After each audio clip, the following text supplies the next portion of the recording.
Gosh, I hate jet lag. I've been there. It's awful. So I have some tips and tricks for you to avoid jet lag. Hi everyone, welcome. My name is Brina. I'm a plant-based chef and I do travel quite a lot. Today I want to talk about jet lag. Although I'm no doctor, I guess after all these years of traveling, I do know some tips and I just want to share it with you. Okay, so let's get started. Last trip was over 2 weeks ago and I really nailed it. Like everything worked perfectly and I had zero jet lag, like zero. I want you to experience the same. It's gonna be awesome. Whether it's a vacation, holiday, workation, digital nomad, whatever, one-way trip, not never coming back, you still deserve to enjoy your days without jet lag. So what did I do to prevent this thing? So I do a few things. If I'm going west, I will focus on what time I will arrive there and I will try to be there in the morning or at lunchtime at the latest, while trying to get sleep as much as possible on the plane, even if it's not sleep time where I'm coming from. Use some chamomile, that can help. Instead, if I'm going east, book an afternoon and evening flight. I think those are the best. Again, just make sure you land during the day. I'm talking about big trips. Choosing this kind of flights can help you a lot. Why is that? Because you are going to sleep, hopefully, throughout the whole journey. For example, my last trip was 13 hours plus 3 of stopover in Doha. It was easy. Started at 4 p.m. I took a Qatar Airways. So after 5 or 6 hours, we were in Doha. I waited 3 hours there and then I took the 1 a.m. flight to Phuket. Basically was another 6 hours. So I worked a little bit, went around, looked around at the airport in Qatar. I was just chilling. Then I took the next flight. It was still night. So I just slept because also the plane was dark, no lights. I passed out.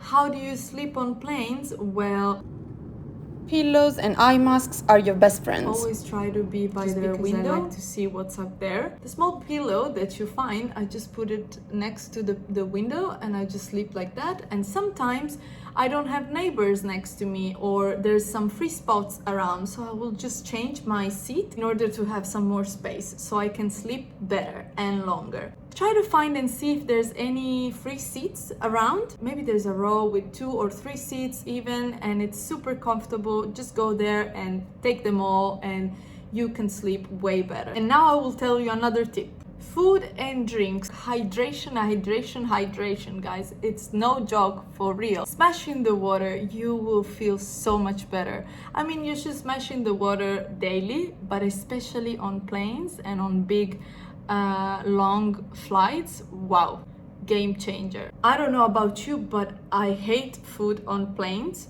It just smells weird and it tastes really weird for me. So I always order like either a raw vegan meal or a fruit platter, which is just the best. I wish they would give you more, like in terms of portions. 1 slice of pineapple, 1 slice of watermelon and 2 grapes. They don't really help me that much, but still it's gonna be the freshest food you can ever find on planes. So I go for that. And I just ask some more and I have water and stuff like this, but that's it. I don't have any stimulants on the flight. So no tea, no coffee, you can do it too. And I also skip all the alcohol. I don't drink and that's gonna be another video. But I mean, alcohol, I know you can get it for free on the flight, you already pay for it, la la la, but it just makes no sense and it's really not gonna help you with the jet lag.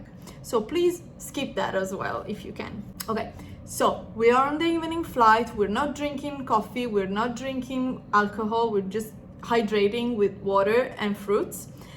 And we're just gonna sleep as much as we can.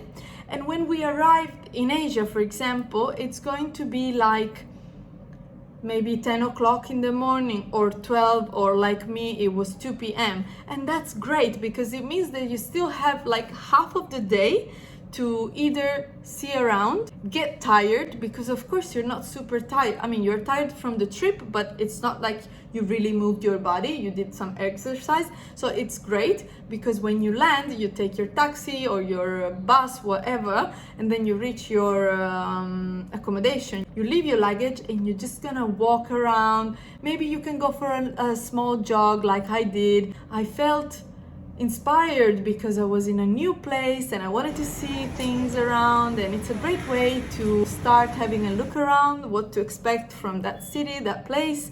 And also it's a great way because you're also moving your body a little bit, so in the end you're gonna be tired and hopefully you're gonna sleep even better and deeper. So that's great. I went for a 5K. It wasn't like a run, it was more like walking and jogging and looking around. I went to a street food market and I just ate some stuff. It was great. Also, to witness sunrise or sunset, it's really good, so your body is like, oh, this is where we're at right now, so it can adjust better. And then I went to sleep.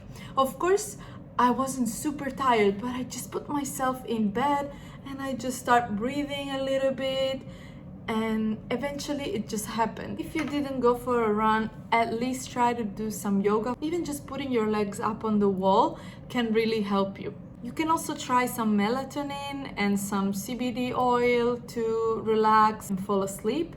But I will say the other tips are the most powerful ones in my opinion. And then in the next day, I was fresh as hell. I don't know how to put that in words, but it just worked.